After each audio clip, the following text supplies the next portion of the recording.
3 मिनिटात 30 बातम्या. Powered by बाबा जाधव मसाले, खजिना मराठी चवीचा. अस्सल खा, अस्सल रहा. सरकारी कर्मचारी 21 एप्रिलपासून संपावर. 17 लाख कर्मचारी संपात सहभागी होणार. विविध प्रलंबित मागण्यांसाठी कर्मचाऱ्यांचा संप. शिक्षक, शिक्षकेतर कर्मचारीही सहभागी होणार.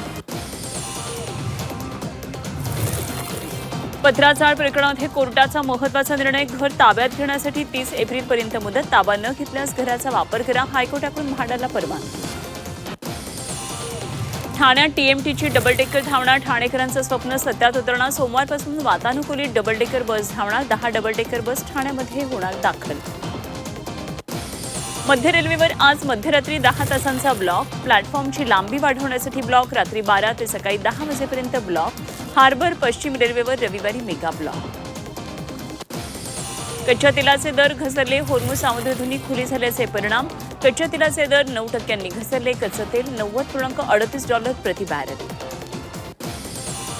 अक्षय्य तृतीयेला सोनं कडाडणार. युद्धविरामानंतर किमतीमध्ये वाढ. 1.25 लाखांचा टप्पा गाठण्याची शक्यता. सोन्याच्या दरात वाढ होण्याची शक्यता. इंधन दरवाढीमुळे विमानाचं तिकीट दर गगनाला. देशांतर्गत प्रवासाचं भाडं 25% महाग. हवाई प्रवासाच्या तिकीट दरामध्ये मोठी वाढ. पर्यटनाच्या प्रमाणात घट होण्याची शक्यता. राज्यात उष्णतेच्या लाटेची स्थिती उद्या कायम. पुढचे 3 ते 4 दिवस कमाल तापमान अधिक. हवामान बदलामुळे काहीसा दिलासा. पुढचे 3 दिवस पावसाची शक्यता. विदर्भातल्या वाशीमध्ये उन्हाचा तडाखा. वाशीमध्ये 44 अंश तापमानाची नोंद. नागरिकांनी घराबाहेर पडताना काळजी घ्यावी. दुपारच्या कडाक्याच्या उन्हात बाहेर पडणं टाळावं. जिल्हाधिकारी विश्वनाथ घुगे यांचं नागरिकांना आवाहन.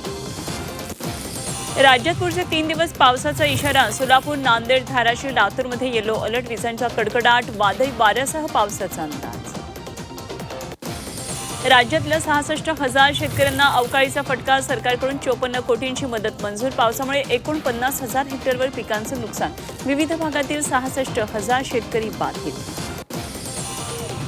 अवकाळी पावसाचा द्राक्ष बागांना फटका. द्राक्षाच्या दरामध्ये तब्बल 40% घसरण. द्राक्ष उत्पादक शेतकरी आर्थिक अडचणीत. द्राक्षांना प्रति किलो 40 रुपये दर.